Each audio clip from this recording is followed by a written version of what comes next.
Buenas tardes, bienvenidos a Encuentro Digital CNN. Soy Guillermo Arduino desde mi casa en la ciudad de Atlanta. Estamos a fines del mes de febrero. Pronto marcaremos un año en confinamiento, semi-confinamiento, pero digamos con la pandemia bien aceptada para muchos. Por lo menos en América, en el continente americano, comenzó aproximadamente en el mes de marzo. Ya, por supuesto, Oriente y Europa lo estaban viviendo desde antes. Pero vamos a hablar por segunda vez con Guillermo Fouce, que es doctor en psicología, es profesor de honor en la Universidad Carlos III de Madrid, es profesor de psicología en la Universidad Complutense de Madrid, presidente de la Fundación Psicología Sin Fronteras. Y con Guillermo hablamos hace unos meses, creo que en el mes de abril, ¿no? Guillermo, bienvenido. Gracias, gracias.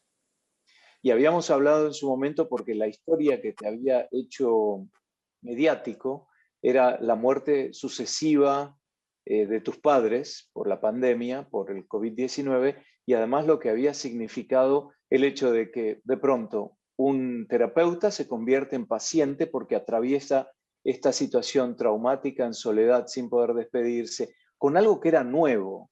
Entonces me pregunto, un año después, ¿cómo lo ves? ¿No te pones a pensar, por ejemplo, si mis padres hubieran aguantado un poquito más, si el COVID no los hubiera agarrado, tal vez salían adelante?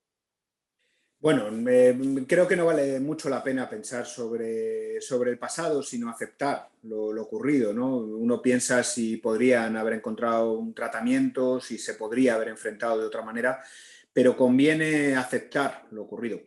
Fíjate, Guillermo, que incluso me pasaron más cosas. Estuve yo enfermo y además muy grave. Estuve 21 días en la UCI, ingresado, más cerca de la muerte que de la vida, por lo cual la fragilidad y la enfermedad y el COVID volvió a entrar en mi vida y volvió a hacerme consciente de lo frágiles que somos y de lo cerca que podemos estar de la muerte, ¿no?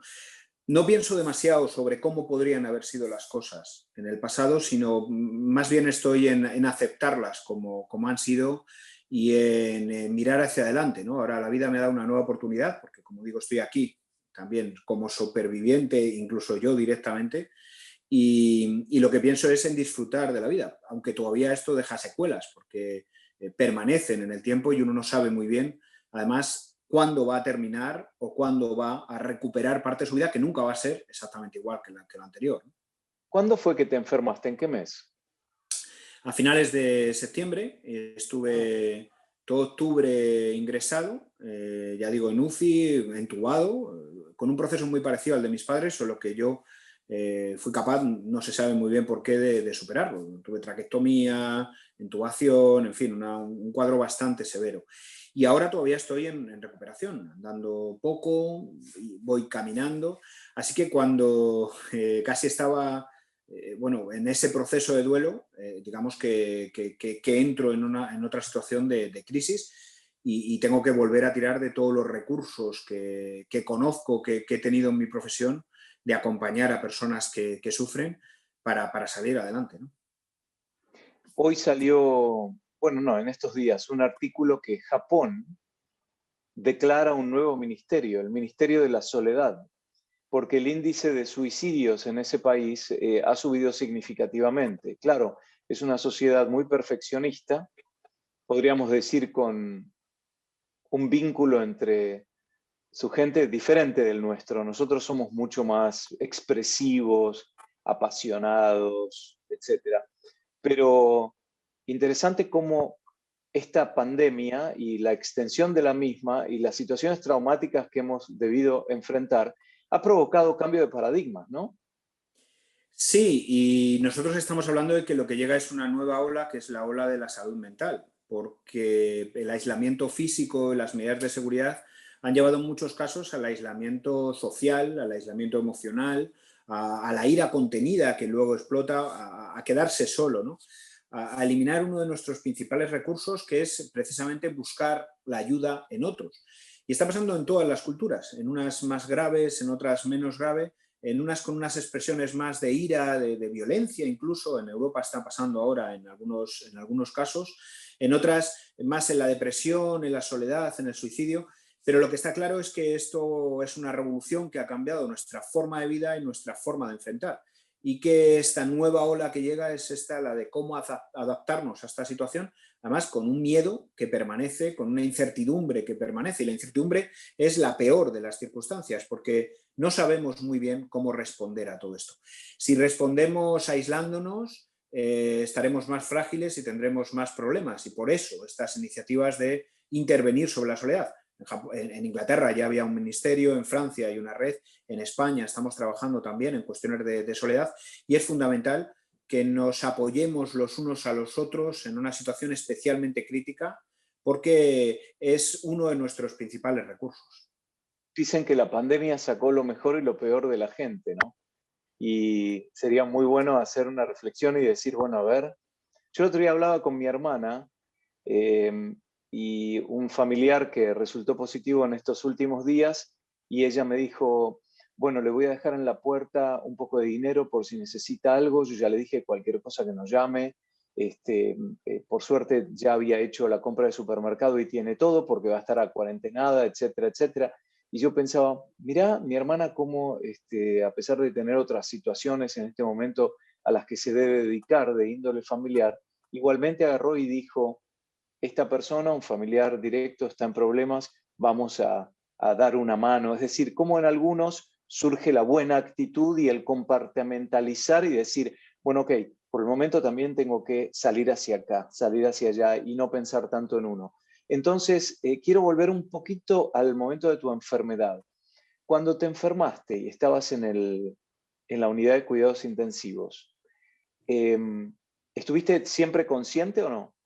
No, estuve 19 días inconsciente, fui consciente, cambiaron algunas cosas en cómo se trabajó la pandemia aquí y, por ejemplo, pude despedirme antes de ser entubado, antes de que me anestesiasen o ¿Despedirte de quién? ¿De tus familiares?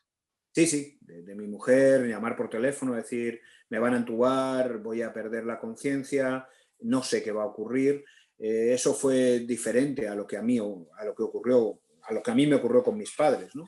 Pero después estuve 19 días en blanco, en los que no recuerdo nada, no sé nada, y he colocado de alguna manera físicamente esas cosas que pasaron posteriormente cuando me lo han contado los médicos. Así que te levantas también después de 19 días dormido con un tubo en la garganta, sin poder hablar y sin saber muy bien qué ha ocurrido en todos esos días. Vamos a ver si podemos indagar un poquito más ese periodo vacío, ¿no? Entonces te pudiste despedir de tu familia por las dudas, pudiste también prepararte emocionalmente como para, ¿te indujeron el sueño, vamos a decir, o cómo Sí, fue? cuando tienes una situación de neumonía bilateral, que es lo que a mí me ocurrió, para ayudar a tus pulmones a que puedan respirar, a que puedan funcionar, lo que hacen es dormirte, anestesiarte, dormirte, entubarte para que puedas reaccionar, tu cuerpo pueda reaccionar. Por tanto, sí, es un coma inducido, digamos, o es una sedación inducida para que tu cuerpo pueda responder y reaccionar. Y tú no lo sabes, tú simplemente estás en manos de los médicos y son los médicos los que toman las decisiones, ¿no? ¿Qué sentías en el momento previo, ¿no? ¿Cómo describirías el estado de ánimo? Bueno, una mezcla entre el miedo y también bueno, pues yo estaba malo, estaba con mucha fiebre, estaba con problemas respiratorios, entonces tenías esa sensación física de estar enfermo más la sensación del miedo, ¿no? Sin duda venían a mi cabeza las imágenes de mis padres, de lo que les había ocurrido, porque de alguna manera uno pensaba que le estaba pasando lo mismo y eso es inevitable que lo pienses, ¿no? Pero es verdad que en aquel momento, en el momento de la enfermedad, mezclas. No sabes muy bien no distinguir entre realidad y ficción, incluso cuando te despiertas, después de una mucha carga de medicación, no sabes muy bien qué ha ocurrido, no sabes muy bien dónde estás incluso, ¿no? Mira, fue importantísimo que alguien me diese una mano, una de las enfermeras, y me pudiese orientar sobre qué es lo que me había ocurrido, porque despiertas y de pronto, ya digo, ves un tubo, no puedes respirar, no puedes hablar, yo que hablo mucho, ¿no? nosotros que trabajamos con la voz, y necesitas saber qué ha ocurrido, siendo muy consciente de que has estado en una situación de muchísima fragilidad. Entonces, desde el momento en que te sedaron, ya sabemos el estado de ánimo, lo que sentías. Cuando te despertaste, ¿hubo un contacto con la realidad inmediato o tuviste que reaccionar y entender qué era lo que había pasado? Porque el primer contacto con la conciencia es sin entender qué es lo que pasa.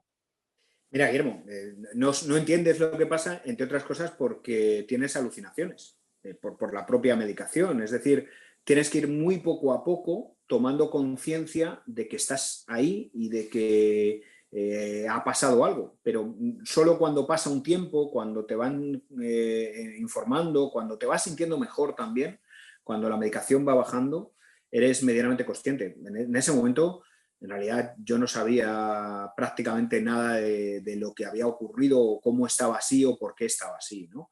Y es difícil enfrentar esa situación de no saber qué ha ocurrido contigo, ¿no? Solo con el tiempo, y también, por cierto, escribiendo algunas de estas cosas, es como he sido capaz de recolocar, de reconstruir, de saber, de situar las cosas que habían ocurrido, ¿no? Y ese periodo de 19 días fue un vacío, entonces, absoluto. Sin duda, yo no tengo ninguna Interesante. confianza. Fíjate que la única situación que yo puedo comparar en mi experiencia propia es cuando me hice ¿cómo se llama el análisis que te hacen cuando cumplís 50 años? No me acuerdo ahora.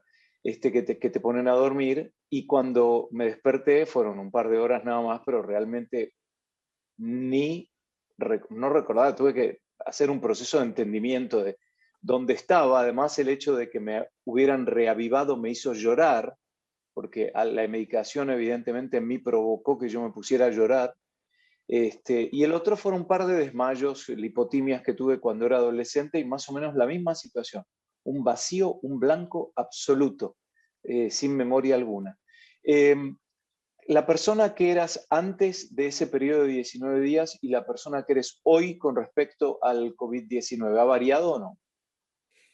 Sí, yo soy plenamente consciente de la fragilidad, soy plenamente consciente también de que los médicos me salvaron la vida y que la medicina me salvó la vida. La ciencia igual no tiene todas las respuestas, pero sí tiene muchas de las respuestas, y desde luego yo prefiero ponerme en manos de los que saben y de los que están ahí. Y luego, un poco en lo que decías, la solidaridad, la cercanía de la gente que quieres, eso es fundamental para salir hacia adelante, porque además esto es una carrera de fondo. Yo me sigo fatigando, sigo teniendo lapsus mentales, sigue siendo difícil enfrentar la situación, y solo con el apoyo de la gente que está en tu entorno, solo con esa solidaridad, eres capaz de salir hacia adelante. Pero sobre todo eres diferente en pensar que has tenido una nueva vida, que tienes una nueva vida y que hay que disfrutarla, ¿no? Lapsus mentales, dijiste recién. ¿Cómo expresas uno de esos episodios en palabras? Bueno, olvidas cosas.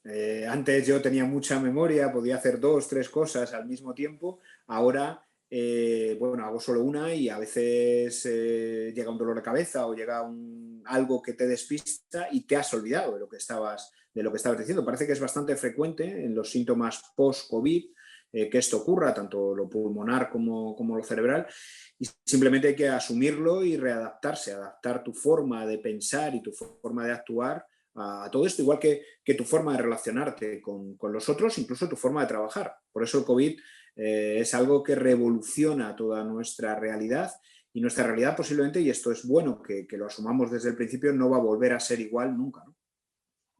Cuando recién decías que te olvidabas, ¿es por una cuestión de oxigenación en el cerebro o es algo que todavía no entendés bien cómo funciona? Ni yo lo sé, ni creo que los médicos lo saben muy bien. Yo creo que todavía se está un poco evaluando esa interacción entre el virus y el cuerpo, porque cada cuerpo además se comporta de manera diferente, ¿no? Claro. Bueno, al principio yo te preguntaba el tema de si te habías planteado qué se podría haber hecho en su momento cuando tus padres se enfermaron, y yo aprendí ahora, por lo que me estás diciendo, que un buen mecanismo es mirar para adelante y no para atrás, por ejemplo, ¿no? Típico mío, yo soy muy analítico y siempre estoy yendo para atrás a ver qué podría haber hecho distinto. Pero es una buena lección. ¿Qué otra herramienta le podrías dar a la gente que atravesó una situación traumática como esta, en medio de la pandemia, perder el trabajo, perder seres queridos, o simplemente haber atravesado la enfermedad o la falta de libertad, ¿no? Que esto nos provoca? Porque cada uno lo vive de distintas formas. Lo que la falta de libertad significa para mí no necesariamente significa lo mismo para ti. Entonces, la valoración de ese hecho es distinta. ¿Qué otra herramienta le podemos dar a la gente? La cercanía, la solidaridad, el apoyo en otros, ¿no? El no sumar al aislamiento físico, al aislamiento de las medidas de seguridad, el aislamiento emocional. Hay que buscar cómo seguir conectando con otros. Hay que darse cuenta que necesitamos a los otros, que necesitamos ese apoyo emocional y que necesitamos el ir de la mano, que necesitamos contar lo que nos ocurre cuando decidamos contarlo, que necesitamos vaciar esa energía que a veces se nos sobrecarga y que nos hace difícil salir hacia adelante, ¿no? Y yo luego también hablo mucho de tener un sentido, ¿no? Intentar darle un sentido a todo esto. Mi sentido es seguir hacia adelante, seguir caminando, incluso ese legado de mis padres, seguir traspasándolo y seguir llevando, intentando hacer que este mundo sea un poquito mejor de lo que te encontraste, ¿no? Ahí es donde están un poco las claves del enfrentamiento. Saldremos mejor de todo esto si salimos juntos, si salimos de la mano, si salimos comunicándonos, si salimos con incluso menos soledad, si encontramos otras formas de romper el aislamiento y de romper las barreras, ¿no? Cuando yo salgo a caminar todas las tardes, yo vivo en un área que tiene muchos árboles y hay casas grandes y demás, así que no se ve mucho a los peatones. Y esta ciudad, la ciudad de Atlanta, no tiene aceras, a diferencia de Madrid, por ejemplo, ciudad a la que voy muy, pero muy seguido, y me encanta que está todo el mundo, es como si fuera un hormiguero, está todo el mundo en la calle, entran, salen de los negocios, entran a las confiterías. Acá hay muchísima más distancia y ahora cuando salgo a caminar observo mucho más peatón, mucha más gente que sale de a dos a caminar y se saludan. Digamos, se entiende que globalmente estamos en la misma, ¿no? Y que la única que hay que hacer es seguir adelante respetando al otro, etc. Eh, Debido a tu perfil, sobre todo con la Fundación Psicología Sin Fronteras y tu experiencia con situaciones traumáticas que pueden causar lo que en inglés se lo conoce como PTSD, ¿no? El estrés postraumático, ¿qué es lo que la gente en general te dice cuando sale de una experiencia como esa o una experiencia como el COVID? ¿Qué es lo que le pasa? Bueno, yo creo que me pasa por distintos momentos, ¿no? Esto es como una montaña rusa, ¿no? Tienes momentos de tristeza, de recuerdo de todo lo que ha ocurrido y de todo lo que has perdido, porque también la enfermedad te hace perder cosas. Tienes momentos de energía, de seguir hacia adelante, de saber que estás vivo, de recuerdo positivo, incluso de todo lo que ha pasado, y vas mezclando esos momentos. Es como un túnel que tienes que atravesar, sales a otro sitio, sabes que nada va a ser igual, te apoyas en la gente que te quiere, en las cosas que valoras, y disfrutas cada segundo de la vida como si fuese el último, porque en realidad estás volviendo a vivir, ¿no? Y eso es algo que te ayuda mucho a poder darle ese sentido y a poder ir hacia adelante. Carolina marca algo desde el control que es cierto. Ella dice, una cosa es estar solo y otra es sentirse solo. ¿Cómo se gestiona, no? Porque yo me pongo a pensar, tal vez hay un matrimonio o una familia que están todos en la misma casa, pero que sienten la soledad. Y tal vez hay una persona sola en una casa grande o no, y que no se siente sola. No, y la soledad además es favorable para que nos encontremos con nuestro propio pensamiento, con quiénes somos. Todos los procesos creativos muchas veces en general suelen ser en soledad. No se trata de demonizar la soledad, no es una enfermedad, al contrario. Se trata de que cada persona pueda tener el grado de soledad que desee y no sea una situación de alguna manera que no pueda elegir, que no pueda caminar hacia determinados sitios. Y después, sin duda, es esta cuestión del peso o de la calidad de esas relaciones que uno pueda tener. Eso es lo que la gente más valora, eso es lo más valorable y eso es lo fundamental, ¿no? ¿Cuánto hay de la artificialidad? Por ejemplo, Ahora todavía existe bastante incertidumbre a pesar de que hemos avanzado muchísimo, sobre todo comparando con el mes de abril que hablamos la última vez. Ahora por lo menos hay un poco más de claridad, ya las vacunas están siendo distribuidas, va a tomar tiempo, pues es una cuestión de logística, ¿no? Eh, entonces, ¿cuánto hay de lo artificial? ¿Qué tal si yo me creo una realidad? ¿Qué tal si yo me digo a mí mismo, bueno, eh, tenés que olvidarte de la incertidumbre porque es cuestión de tiempo y la verdad estás muy bien, hasta ahora no te has enfermado, no conoces mucha gente que se ha enfermado, pronto esto va a pasar, me voy a sentir bien, me voy a convencer de que estoy bien y estoy en control. ¿Qué hay con ese tipo de técnica? Bueno, yo sería prudente. Creo que hay que tener el miedo justo, no obsesionarse y tener un poco, pero ser consciente de que el virus está ahí, de que es una amenaza, de que no ha pasado, de que todavía las vacunas no están en funcionamiento, no hay lo que llamamos una protección de rebaño, de que podamos hacer una vida normal. Conviene no negar la realidad y no buscar atajos, ¿no? Es verdad que es...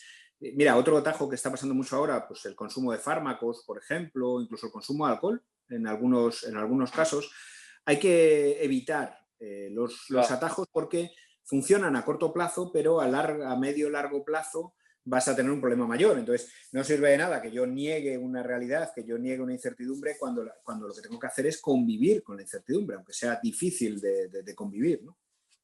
¿Y se podrá salir adelante, por ejemplo, si ha habido un incremento en el consumo de alcohol, si hemos ganado mucho más peso en estos últimos meses por falta de movilidad o por mayor ansiedad, etcétera, etcétera? ¿Podremos volver al momento que estábamos antes o tendremos una vida nueva? Va a ser una vida nueva y va a ser una realidad nueva y va a depender mucho de las, llamamos, piedras o circunstancias. ¿Tienes o no tienes trabajo?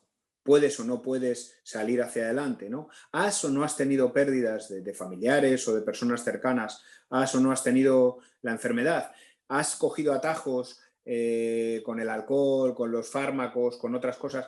Todos esos factores son los que van a pesar. Incluso, y es uno de los que más explican la realidad, ¿tienes relaciones de calidad o no? No tanto es que vivas solo, sino si la gente que te rodea llena de alguna manera esa compañía, esa cercanía, ¿no?